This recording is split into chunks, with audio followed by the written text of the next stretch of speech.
ফ্যাসিবাদে সংশ্লিষ্ট শিক্ষক কর্মচারীদের বিচারের আগে ডাকসু নির্বাচনে আপত্তি ছাত্রদল ও ছাত্র ইউনিয়নের একাংশের। অন্যরা বলছেন বিচার আর ডাকসু এক বিষয় নয়। সেপ্টেম্বরে ফিলিস্তিনকে স্বাধীন রাষ্ট্র হিসেবে স্বীকৃতি দেওয়ার ঘোষণা কানাডার প্রধানমন্ত্রীর, হামাসকে অস্ত্র সমর্পণের পূর্বশর্ত। ঢাকা বিশ্ববিদ্যালয় কেন্দ্র ছাত্র সংসদ ডাকসু নির্বাচন নিয়ে ছাত্র সংগঠনগুলোর মধ্যে মিশ্র প্রতিক্রিয়া দেখা গেছে। ছাত্রদল বলছে, ফ্যাসিবাদের সঙ্গে জড়িত শিক্ষক কর্মচারীদের বিচার না করে ডাকসু নির্বাচন ছাত্রদের জন্য কল্যাণ হবে না। ছাত্রদলের এই বক্তব্যে সায় দিয়েছে ছাত্র ইউনিয়নের একাংশ। তবে তাদের এই মতের সাথে দ্বিমত পোষণ করেছেন বেশিরভাগ সংগঠনের নেতারা। তারা বলছেন, জুলাই গণহত্যার বিচার আর ডাকসু এক বিষয় নয়। এদিকে ছাত্র শিবির জানিয়েছে তারা জোটবদ্ধ নির্বাচনে অংশ নেবে। নিয়াজ মাকদুমের রিপোর্ট। ৬ বছর পর আবার হতে যাচ্ছে ঢাকা বিশ্ববিদ্যালয়ের শিক্ষার্থীদের প্রতিনিধিত্বকারী সংগঠন ডাকসু নির্বাচন। এরই মধ্যে ঘোষণা করা হয়েছে নির্বাচনের তফসিল। সে অনুযায়ী আগামী ৯ সেপ্টেম্বর ডাকসু ও হল সংসদের নির্বাচন অনুষ্ঠিত হবে। তফসিল ঘোষণার পরই নড়েচড়ে বসেছে ক্যাম্পাসে ক্রিয়াশীল ছাত্র সংগঠনগুলো। ডাকসু নির্বাচনের তফসিল ঘোষণাকে ইতিবাচক উল্লেখ করেছেন ছাত্রদলের সাধারণ সম্পাদক নাসির উদ্দিন নাসির। তবে বর্তমান পরিস্থিতিতে নির্বাচন হলে তা কতটা কল্যাণকর হবে সে বিষয়ে সন্দিহান তিনি। আওয়ামী লীগ দোষী শিক্ষকদের বিচার না করে ঢাকা বিশ্ববিদ্যালয় কর্মচারী কর্মকর্তাদের বিচার প্রক্রিয়ার কোন রকম ত্বরান্বিত না করে এরকম ডাকসু যদি হয়, সে ডাকসু কতটুকু শিক্ষার্থীদের কল্যাণকর হবে সেটি আসলে সময় বলে দেবে।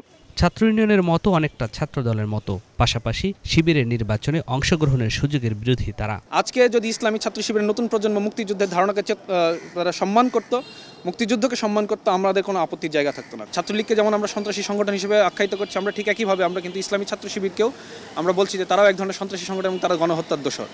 ডাকসু নির্বাচন নিয়ে নিজেদের চিন্তা ভাবনার কথা জানালেন ঢাকা বিশ্ববিদ্যালয় শিবিরের সভাপতি SM ফরহাদ। অ্যালার্মিং হইল কিছু কিছু সংগঠন 10 মিনিটের বক্তব্যের মধ্যে 9 মিনিটের শিবির নিয়ে সমালোচনা করে।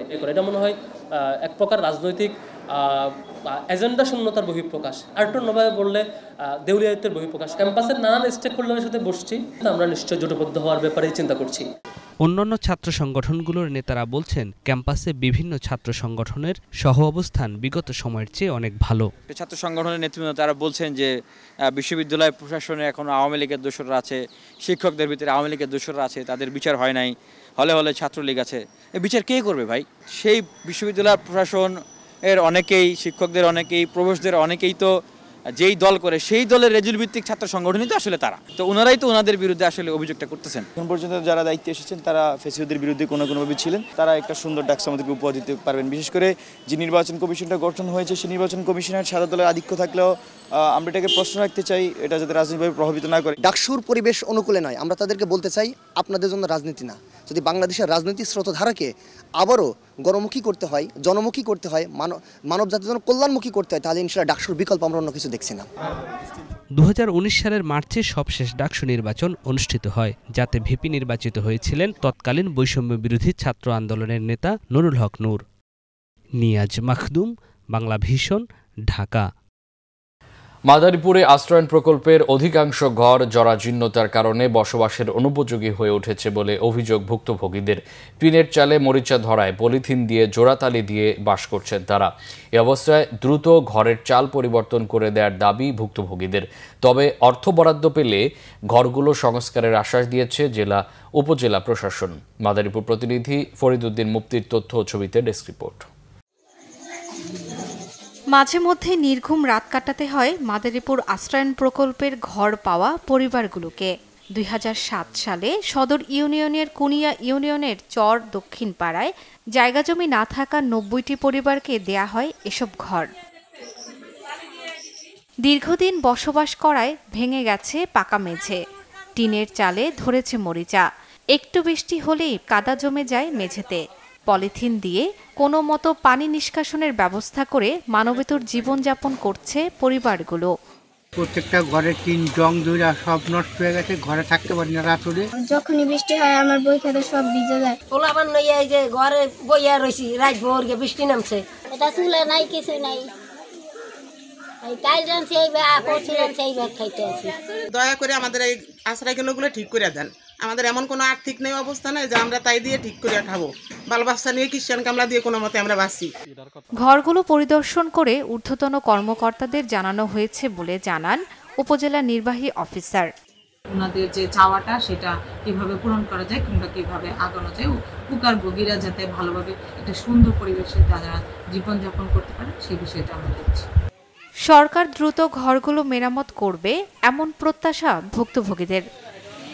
Banglavision news desk.